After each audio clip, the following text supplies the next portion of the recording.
How many of us have dreams, had dreams, are working on dreams? By a show of hands. If you don't have any dreams, I was getting ready to point you out back there. If you don't have any dreams, man, sad existence. I think all of us have dreams, had dreams, or are working on our dreams.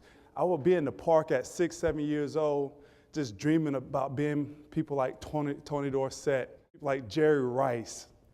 We moved to this neighborhood called The Bottom.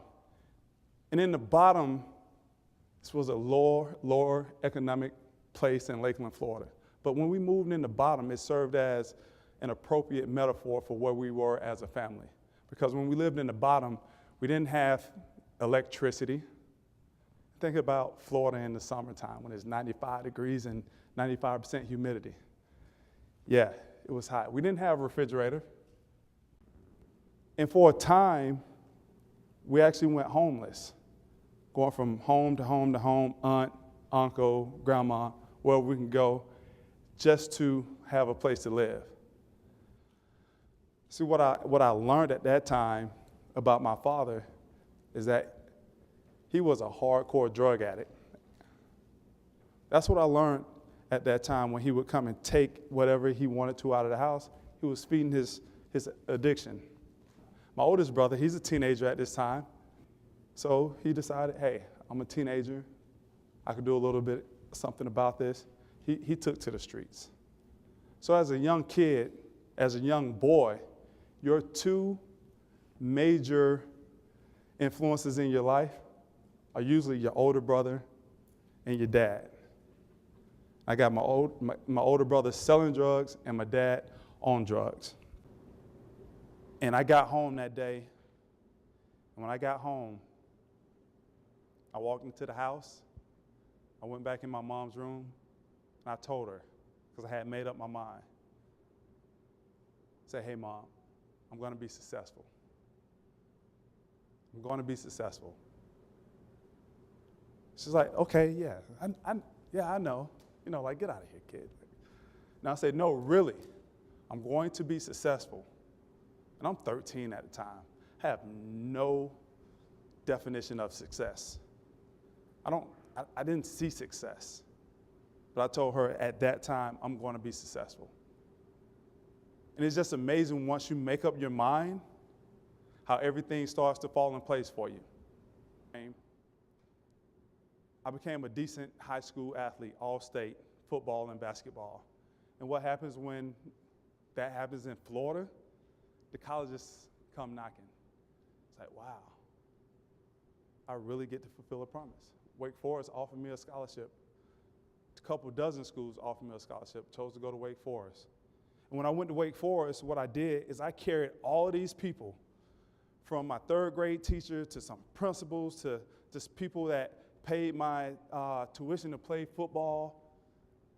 My brother, when I scored my last touchdown, he was in the corner of the end zone waiting for me. Every time I stepped on that field, I carried all of that when I was at Wake Forest, because I was doing it for all of those people who got me there. And because I had that mindset at Wake Forest, I set records at Wake Forest. Champions do the small, mundane things better than their competition. The calls, the product knowledge, so on and so forth.